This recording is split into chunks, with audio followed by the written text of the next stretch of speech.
Hey, YouTube. This video is supposed to be like a real YouTube video, like edited and chopped up, but I'm going to try and do the same YouTube thing that everybody else does, except I'm going to do it live.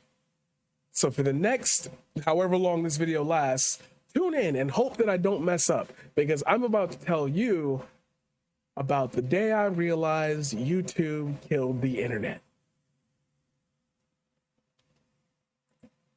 Oh, come on, man. Today's sponsor is Raid Shadow Legends. Could you imagine, though?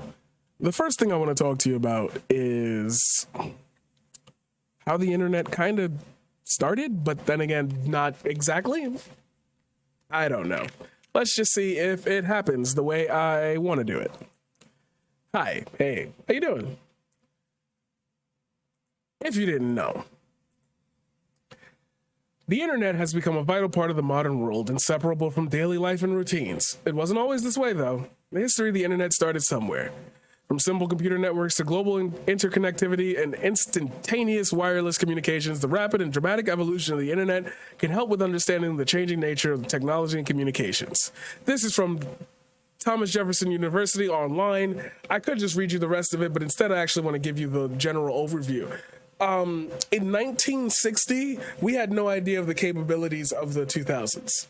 It wasn't until 1980 that we actually even began to start touching the idea of peer-to-peer connections that could all have a domain address to send specific messages to, i.e. email.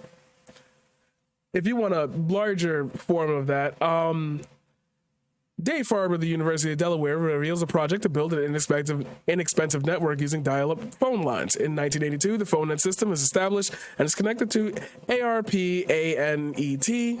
ARPANET, and the first commercial network, Telenet. This broadens access to the internet and allows for email communications between multiple nations of the world. In 1981, Metcalfe's company, 3Com, announces Ethernet products for both computer workstations and personal computers. This allows for the establishment of local area networks. Three assumably white dudes create the first domain name system, which we just spoke about, which uses domain names to manage the increasing number of users on the internet. In 1985, the first domain is registered, symbolics.com, a domain belonging to a computer manufacturer, and so forth and so on, and the internet bubble, and now we have Wi-Fi and all that, and you're like, okay, what is the point? How on earth could anything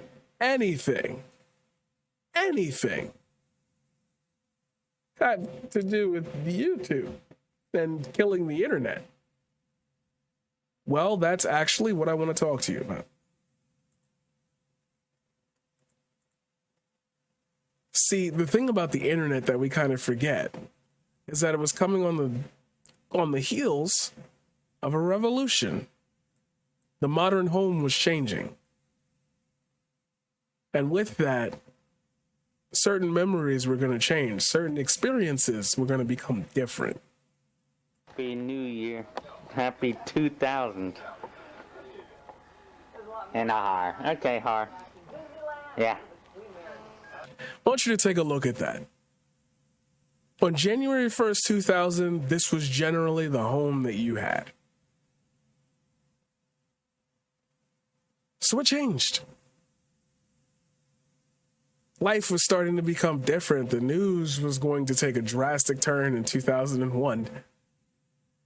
But people were starting to get interconnected and things were happening. We had The Sims come out. We had The Legend of Zelda. We had Tony Hawk's Pro Skater 2. We had Perfect Dark. We had Deus Ex. We had Diablo 2. We got Final Fantasy 9. And some people still think that that's a good game. We got Command and Conquer Red Alert 2. We got Spyro Year of the Dragon. We got Jet Set Radio. We got Driver 2. We got Counter-Strike. Paper fucking Mario. We started the Hitman series in 2000. We were getting new advances like the Game Boy. We were getting a new new systems to play with like the iPod. And obviously, this didn't come out in the year 2000. This came out in more like 2005 and 2007, which I believe are the golden years of actual technological advancements, and everything that's come past that is just a replica of it, designed to, you get me? But at the time, there was no internet person or thing or aggregation.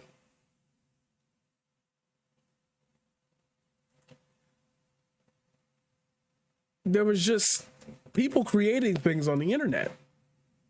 And those things that they were creating were generally shared through peer-to-peer website services. You may have saw a flash on the screen that told you about eBaum's World. Well, we're going to talk about that really quickly. eBaum's World was a place before all of this where people would upload their cool creative footage and or some of the weirdest shit that you've ever seen. People might remember the gaming section. Well, this whole website is fucking changed now, so it's not like I can show you what it used to be like.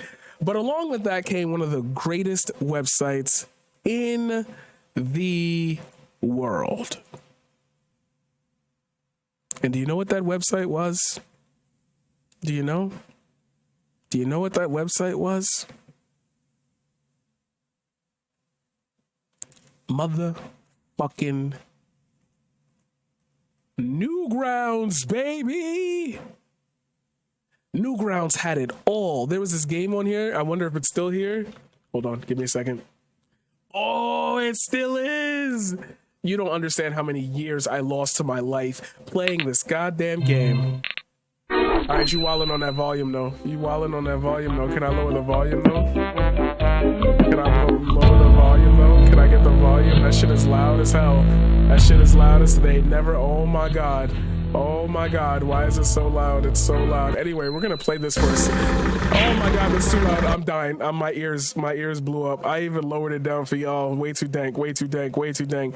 You see how funny it is when you try to do this live and it just sometimes doesn't work? You'd have to key up and do everything. Whereas if I edited this, I could just control the timing of all the phrasing. This means that it's organic. You would laugh at this if it had jump cuts. So fuck you if you don't laugh at it now. Anyway. Newgrounds.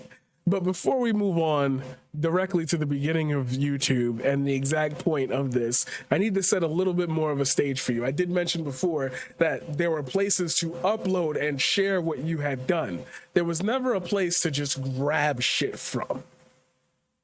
And when I say there wasn't a place to grab shit from, I mean there wasn't one centralized place where everybody was doing the thing. There was only popular places that would pop up from time to time. More people were used to P2P connectivity, i.e. peer-to-peer connectivity.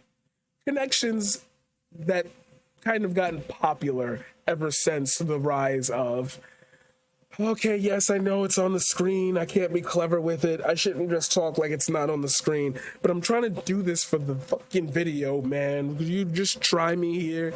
Can you just like work with me?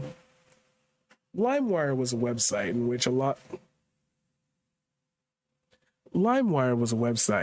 which people could share files directly with one another. Now, I know at this point you might be saying, well, why don't you talk about Napster and what happened with that? It's like, come on, I'm trying to make this video at least hip enough. Nobody gives a shit about Napster. I'm pretty sure Napster still exists at this point. Like, I don't like, can we just let me set the stage for it, okay?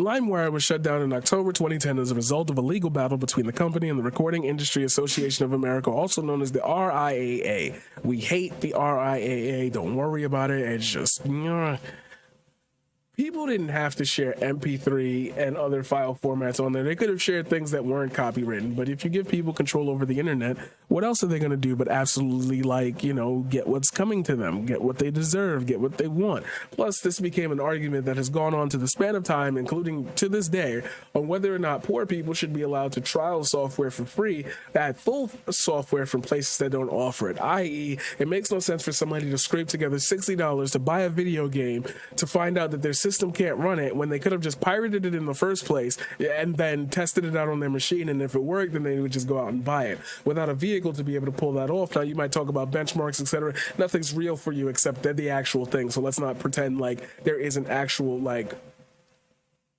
built-in resource for this. Anyway, honorable mention to Mega Upload. Founded on March 21st, 2005. Mega Upload was a Hong Kong-based online company established that operated from 2005 to 2012, providing online services related to file storage and viewing. On January 19th, 2012, the United States Department of Justice seized the domain names and closed down the sites associated with Mega Upload after the owners were arrested and indicted for allegedly operating as an organization dedicated to copyright infringement. Subsequently, Hong Kong, 330 million, approximately $42 million of USD worth of assets were frozen by the Customs and Excise Department of Hong Kong. This company's founder, New Zealand resident Kim.com, has denied any wrongdoing, and the case against .com has been the subject of controversy over its legality. 2017 in New Zealand, blah, blah, blah, blah, blah. Anyway, honorable mention to Mega Upload because I used to use this thing a lot. Especially to transfer the videos that I wanted to show other people onto a platform where they could just watch it and not have to worry about anything. It's a place where people would upload certain things that I wanted to watch instead of me having to try to find a place to watch it and only getting part 1, part 2, or part 3. These things went in tangent. I'm trying to set you up for the fact that the internet had no one centralized place to share one specific type of media. You weren't getting your episodes of Friends on the internet at the time because the file formats were just too big. A lot of people didn't want to sit there and download it. You needed a lot of seeders and a lot of leechers in order to keep the network traffic, which made people more aware of what you were doing. And we weren't really talking about VPNs at that time. Like, this was all new. Like, we were still working off of, I think, Windows. I feel like I had Windows Vista at the time, so I could say Vista. But Windows XP. But Windows XP. And then something happened. A website was born. One man had a dream. One man had a vision. And his vision was to go to the zoo. Let's watch. Alright, so here we are in front of the elephants. Cool thing about these guys is that they have really, really, really long fronts, and that's cool. And that's pretty much all there is to say. With 11 million likes,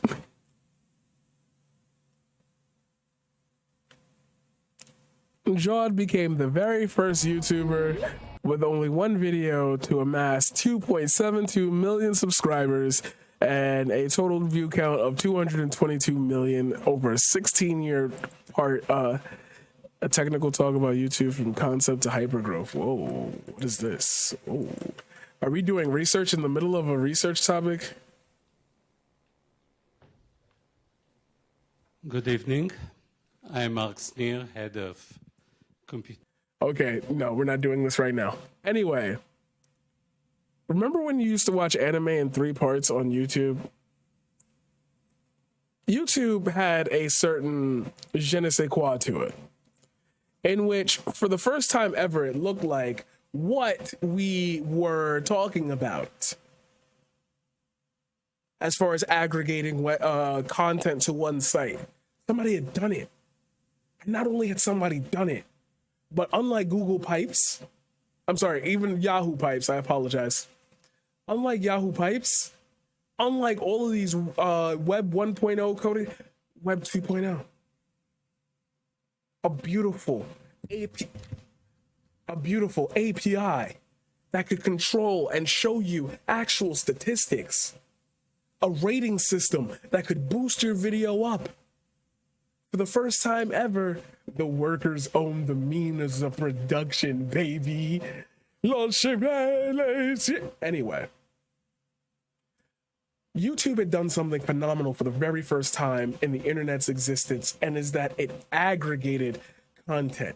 People wanted to upload on YouTube. It had a cleaner interface. Every video looked the same. It didn't matter what you were trying to upload. It seemed like YouTube could handle it all. You could back up videos on there. You could transfer videos up there. The copyright system hadn't really been put in place, so people were uploading full movies on there. There were things that you could have searched. There were things that you could have found. There were things that you never even knew existed. You could set up playlists for music. People loved to put up those goddamn lyric videos for music songs, and it was all allowed by YouTube's copyright system. There was nothing in the way of blocking you from pretty much uploading anything that you wanted to do. You had no idea the amount of information just raw that you could be exchanged between countries, which led to a resurgence in the burst of anime, because now people could watch brand new episodes instead of subscribing to some weird ass website that would finally give it to you 2 weeks after they had finally decoded it. You could watch that shit right now. You could watch it in 3 fucking parts. You could watch a whole bunch of stuff. But there was one key aspect of YouTube that nobody noticed, that nobody cared to vision for, that nobody cared to pay attention to, except for those who already knew that there was a chance it might happen.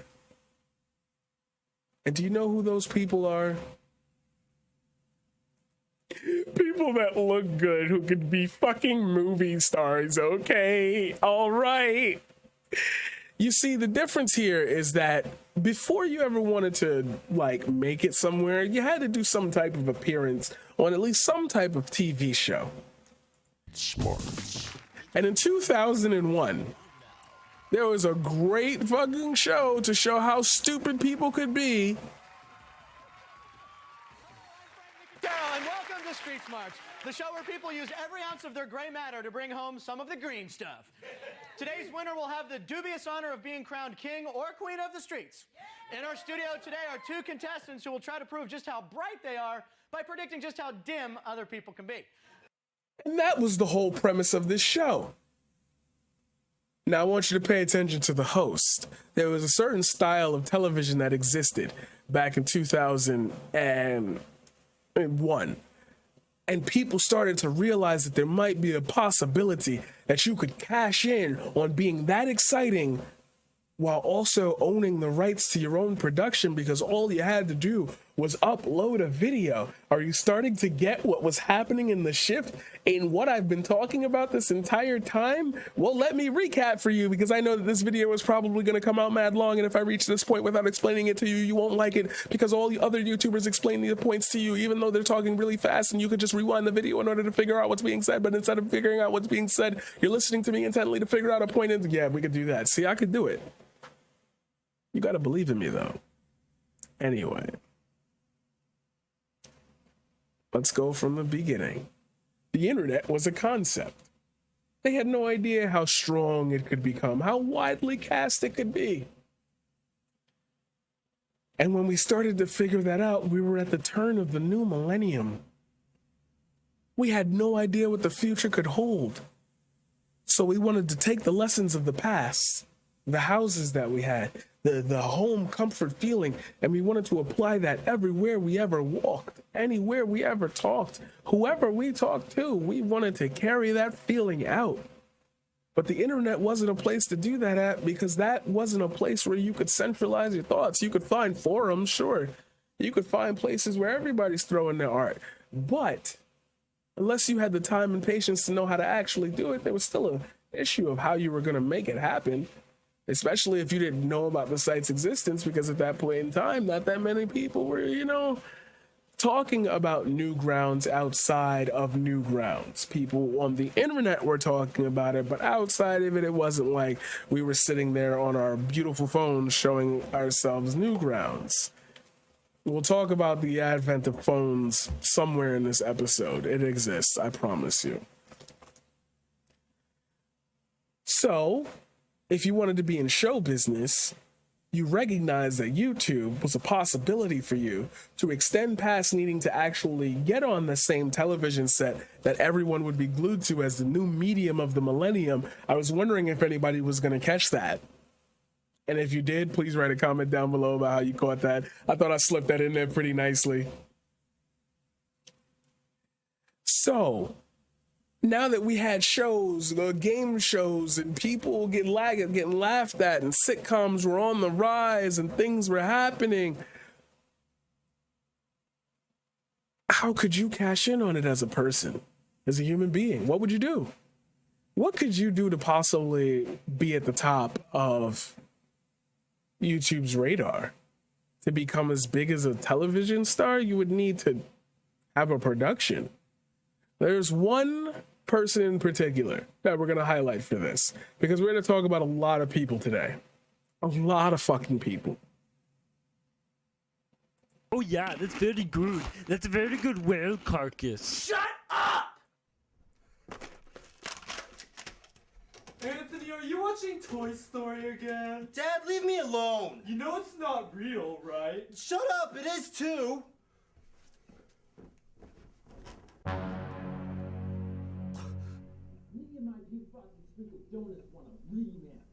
What? Me and my pink frosted sprinkled donuts want a rematch. Oh, really? You won't stand a chance against my new favorite food, churros. You know, now that I think about it,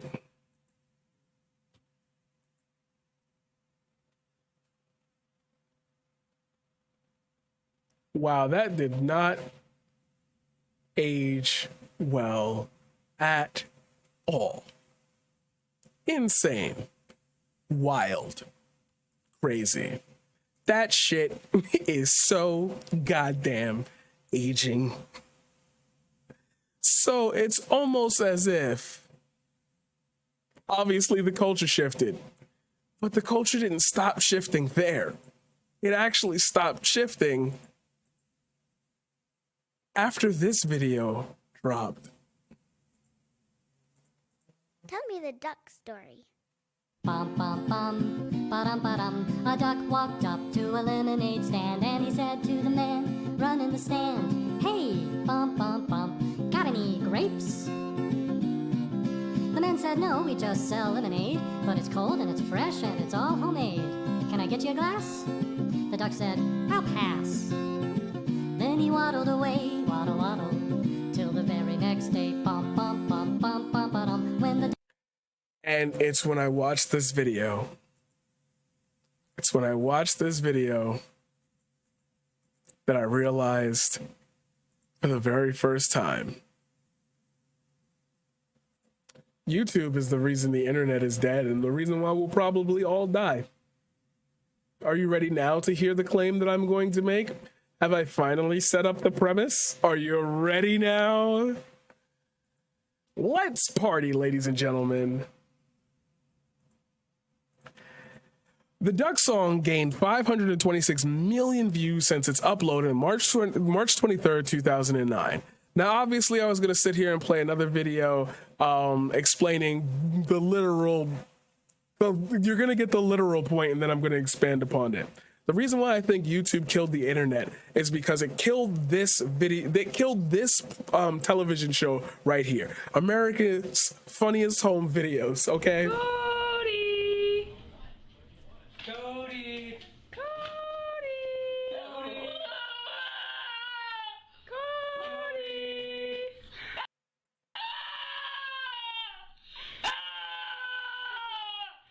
Something wrong with the dog. Haha, very funny. This video only got 1.176 million views. Now, you might be saying you're gonna take two videos of something viral and then try to say that YouTube killed the internet? Yes, actually I am. Are you ready for the explanation as to why I believe this, finally?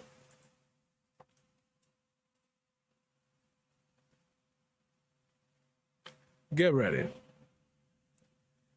YouTube did something unexpected. I don't think anybody expected this. It opened a barrier between poor people and rich, famous people.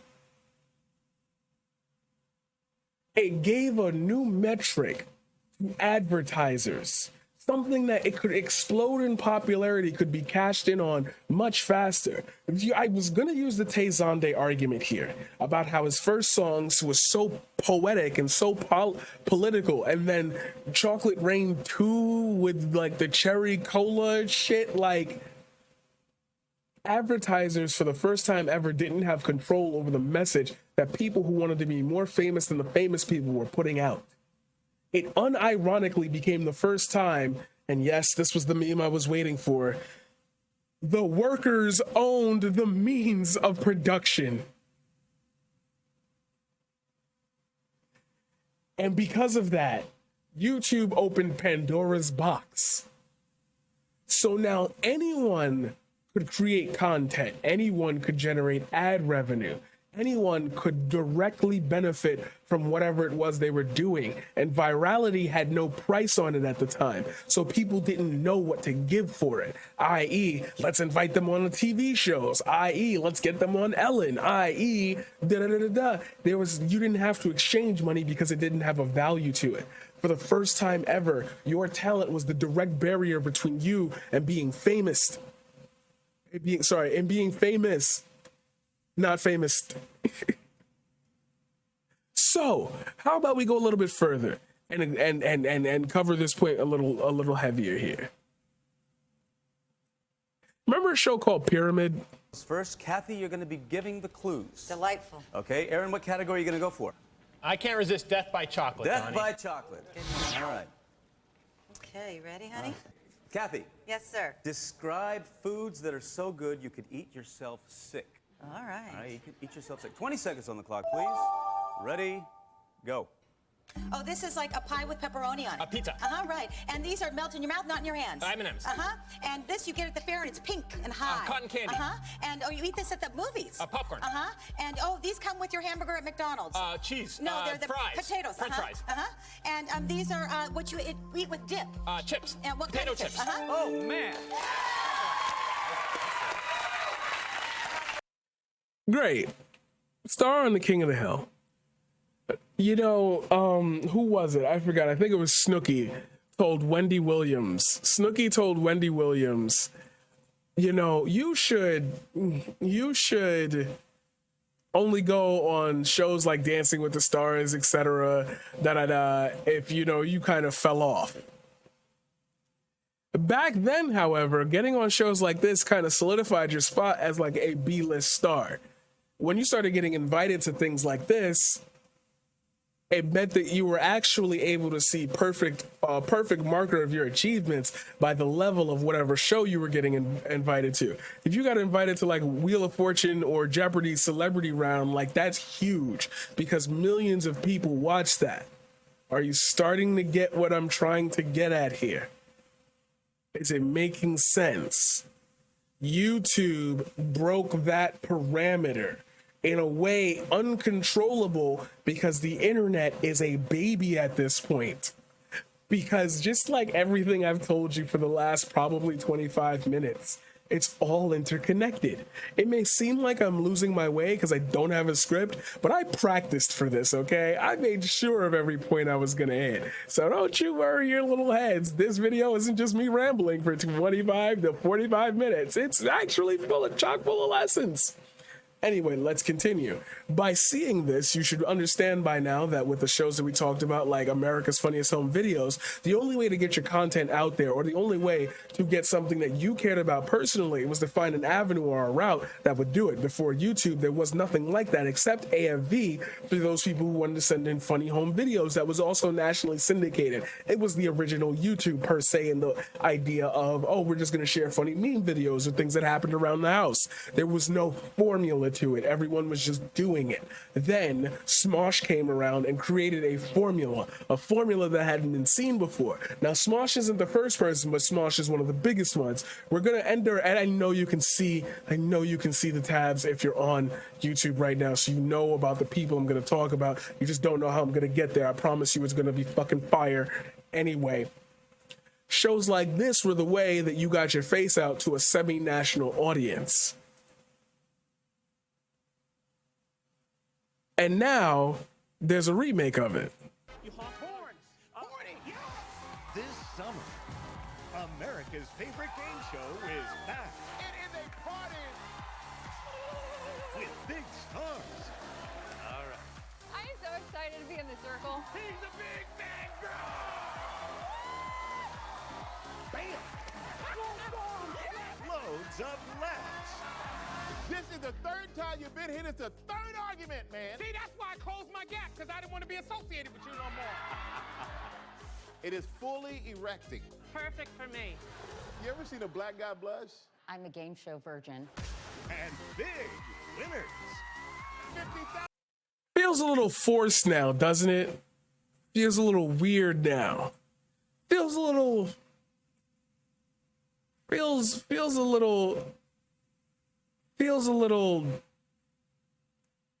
weird now, doesn't it? Almost feels overproduced, not organic. Do you remember that Street Smarts episode I showed you before? The people there weren't actors, paid actors getting a gig on the idea of, oh, we're just gonna, get hired to play as game show participants. Those were real people who applied to do it. Real people had to get on television to do something that big. You feel me? It's starting to come together. You no longer had to answer to anyone in order to grow as a person, because YouTube would give you that. If your video was fire, it was getting up in views. The 5-star YouTube, by the way, speaking of the which, in the middle of this, must say, if anybody at YouTube ever sees this, please don't ever bring back the 5-star system. Like, don't do it. I know that this video seems like it's a good argument for that one. Don't fucking do it. Like, don't do it. That was a horrible time for me. I was one of your first partners. I wasn't even going to talk about that in that video, but like, I'm gonna just be honest with you. You could look it up. Like, I was one of YouTube's first partners. I applied for that partner program and somehow fucking got it. Like, yo, don't bring back the 5-star system. I swear to God, it was a dark time. Dark times, bad. Anyway. All right. What the culmination of these thoughts are is that fans, regular people, could get in on the action. And as I've explained to you already, it could be monetized. But there's one thing I feel like I'm missing. Just one thing I feel like I'm missing. Well, yeah, that's true. We should talk about YouTube in 2010 before we move forward to the monetization and the actual, death of the internet itself.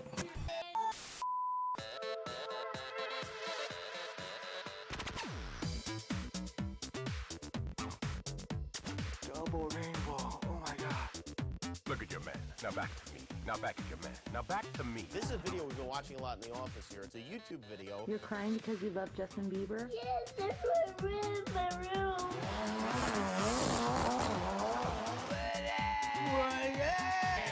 You don't have to come and confess. We're looking for you. We gon' find you. We gon' find you. It's cool. I'm fine. I can stop it anytime.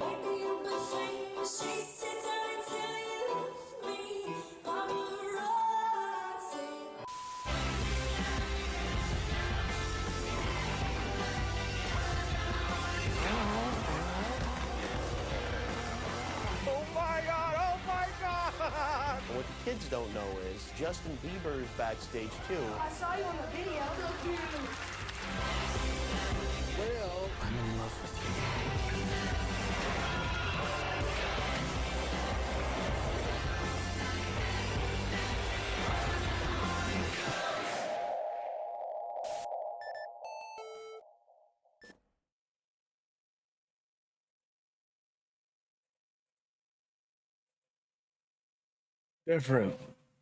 Different, right? Different. You remember the auto-tune remake era. You remember the era of YouTube that was vlogs. You remember when it turned into something. Because you remember when Vsauce stopped making videos and launched a YouTube Originals or YouTube Red program. The rise of YouTube gave rise to Netflix. Taking existing models and aggregating them became the easiest way for a consumer base to remain a consumer base.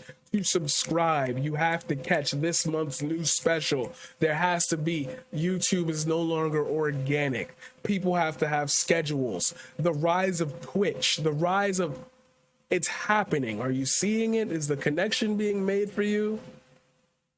The thread is that YouTube opened a door in which advertisers realized, creating art and hosting it yourself can be worth a lot of money. If we put up a little bit of half of it, we could make so much just getting somebody to do it. YouTube killed the internet because everybody took the same model and tried to apply it because it was working. They did what they were supposed to do. The innovation killed the creativity.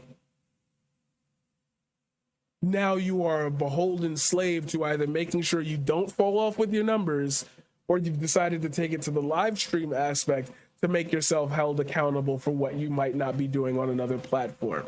They interconnected platforms. It's not good to be popular on one and not be popular on other things. You should spread your net far and wide. Nobody was thinking about that in 2007. It was just YouTube. It was just YouTube. And the strength of what YouTube was able to bring to people was literally clamped down by capitalism, and nobody could stop it from happening. Nobody could stop it from happening. It just did it. The latch fired. But of course, at this point, you probably want to make a case for TikTok, Vine, and explain all those stars on there. Same formula, same pattern, same thing is happening right now. I don't know how you're not getting the point. Creator funds, I just explained to you about the first company to try it. I just explained it to you. So the day YouTube killed the internet, or the day I realized it killed the internet, was the day the Duck song became almost 5 times as popular as a Michael Jackson song. Not because it was, but because there was a visual metric telling me there was. And visual metrics for people who don't understand metrics can literally cause them to either be the happiest they've ever been or commit suicide. Like, it changed the internet. There were goals to be hit. Make sure you rate 5 stars. What if I rate 4? The fuck are you gonna do about it? How about I just don't rate it at all, since you want to throw it in the video? If I like it, I'll rate it. The same way now we have an argument over hit the like, hit the subscribe, hit that bell to stay notified. That's mine. That's mine. Why don't you just make the video, bro? If I like it, I like it. If I don't like it, I don't like it. The visual metric. Yo, y'all like bars. Don't do that. Don't do that. Y'all like bars.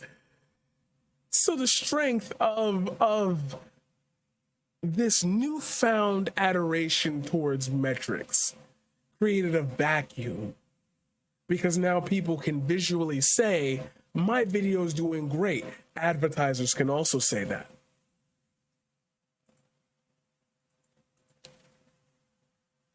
But we also have to make this conversation into a certain scope, because I feel like I've said the internet and it killed the internet. And I know that there are some people down there who are like, what about the Tor browser? Okay, let's talk about the Tor browser. So in actuality, there is only about, I think, 2%, if not 1% of the internet is the surface web. The other 99% of it is the undernet, or also known as the dark web, or just pretty much any website that can be reached without a publicly owned domain. And this is where most of the darkest shit you'll ever know about the internet goes down. I am not going to pretend like I've never been on it before. I have not ordered anything on it. I have not done anything on it.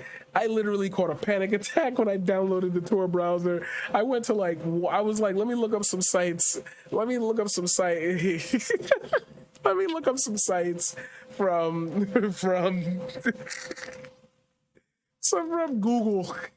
It's just basically, there's no trackers. It's a free and open source like thing. It can do a lot of things. A lot of things. I do not suggest you go on it, but it must be said that we are talking about the surface level of the internet. Now, I know a lot of people on YouTube don't talk about the fact that, like, this internet only exists as, like, there's so much fucking more out there. There is so much fucking more out there. You have no clue how much of that shit is out there. So I promise you right now, I am not acknowledging that this is an entire internet problem. If we were to encapsulate the rest of the internet, oh my God, this wouldn't even... It would be throwing a grain of rice in the ocean and then telling me that you could find it 5 minutes from now. That's what we'd be talking about. So we are acknowledging that there is a different type of the internet, and now we must acknowledge the end of this argument and the proof to my conclusion. We got to talk about Joe Rogan real quick. And I don't mean talk about him like forever. I just mean we got to talk about him, and we got to talk about Fear Factor. To stare fear in the eye as you compete for $50,000. Now, to win the money, you're going to have to complete 3 extreme stunts. Stunts that'll not only test you physically, but mentally as well. Now, if you are too afraid to attempt a stunt, you are eliminated. You try a stunt but fail to complete it, you are gone. Oh, I'm so scared. Bet you are, sexy. Okay, thank you. However, if you do succeed, you move on to the next round, and you are that much closer to the cash. Now, Damn, 2 women in this not only is video episode passed special away. because you guys are here. But it's also special because all of you are playing for charity. So let's find out what your charities are. Joe Rogan. Joe Rogan. You mean Joe Rogan's been relevant throughout this entire thing? From all the way back then when he hosted Fear Factor to now? How did he do it? See, I don't want to talk about Joe Rogan. I want to talk to you about Joe Rogan. Joe Rogan reminds me of a TV host that needed to find a new medium because they were getting older. Joe Rogan was doing great with the broadcasting and calling. I can see him in WWE. I can see him lighting that shit up. I would watch WWE for Joe Rogan. But Joe Rogan started his own little podcast and therefore removed himself from the pool of what we know as aging hosts or things that are dating themselves, i.e., everything that we just talked about. Remember Street Smarts? Remember Pyramid?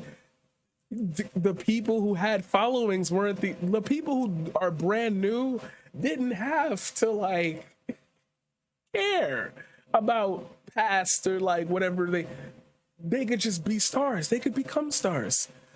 But there's a problem with that. The people who had followings could also do that. And then they realized it.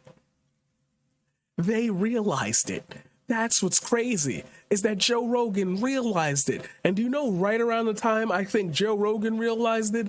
At the time where this person came into existence. Now, yes, I could have shown an equals 3 episode, but I had planned to just talk about this off the camera, off the screen, so let's just do that instead. We need to talk about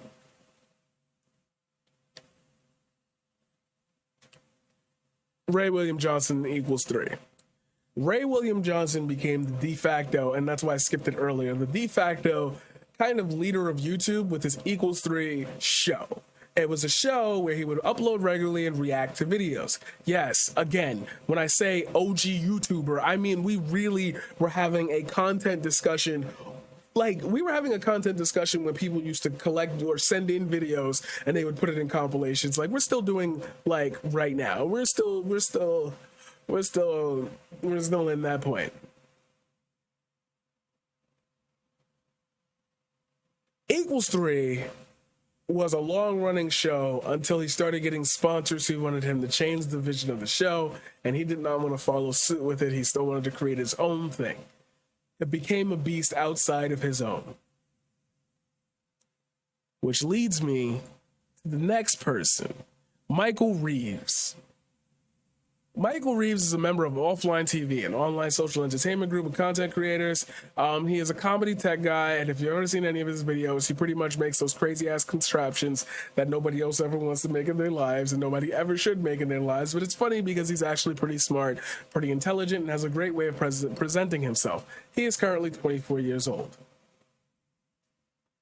Michael Reeves is an internet personality, a content creator. Mark Rober is a content creator. He's an engineer with NASA for 9 years, where he spent 7 of those years working on the Curiosity rover at NASA's Jet Propulsion Laboratory. He later worked for 4 years at Apple Inc. as a product designer in their special projects group, where he authored patents involving virtual reality and self-driving cars.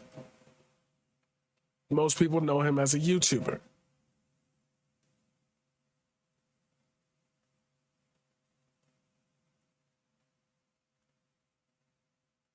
Linus Sebastian, also known as Linus Tech Tips, created a brand, a whole network of YouTube channels, of content pushing aggregate sites. He's one of the top 1% of Google's preferred advertising channels. Inc. magazine ranks Sebastian 4th in the list of top 30 power players in tech. He creates trends. He has notable projects. 7 individual users at once for a computer that he's created. He has a notable project. And he's just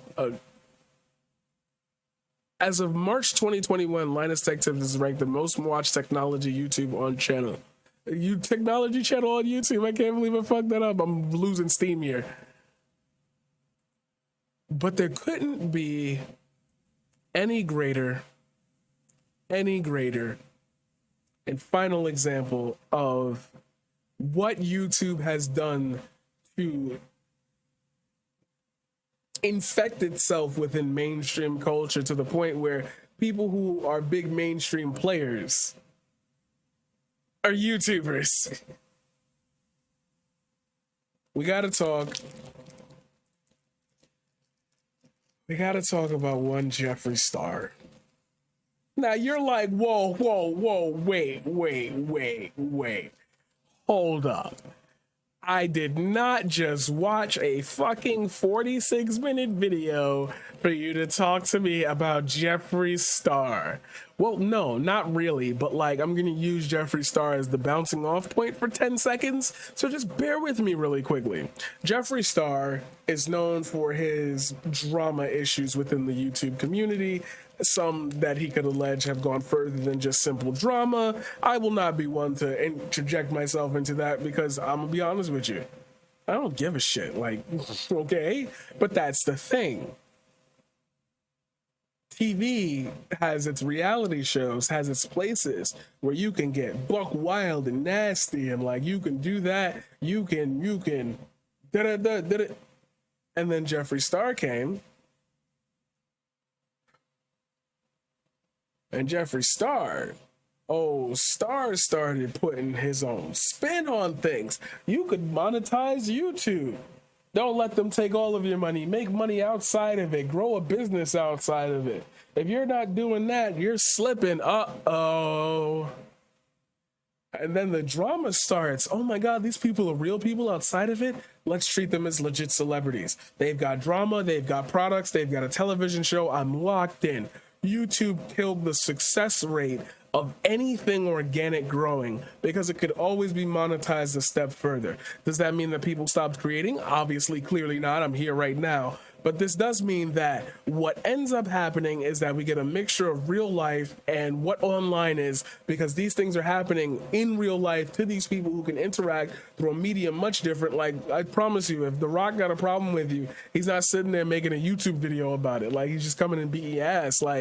There's levels to this and how it changed the way we interact with one another. And since we didn't have a basis of understanding of how we should deal with these types of things, YouTube effectively shut us out of having that conversation by just allowing it to just naturally devolve into the environment that it is now. So if you have a problem with YouTube, you actually have a problem with humanity. And since humanity generally, most of the time, with the amount of Facebook accounts that Mark Zuckerberg has opened in any time. I can reasonably say without a fraction of a doubt that I believe that I am correct in my assumption that YouTube effectively killed the internet by accident, and damn it suds, but here we are today. If you like what you saw, please do me a favor, hit that like, hit that subscribe, hit that bell to stay notified. My name is Marquise Paradigm, or Paradigm Shift, whatever you want to call me, man. Just come to the community page. We just got a new community tab page. This stream is not sponsored by anything, but I would love to be sponsored by it if you like what I did. Maybe I'll make a YouTube video in which I don't, I actually cut the shit. Maybe it'll be more entertaining. Who knows? Who cares?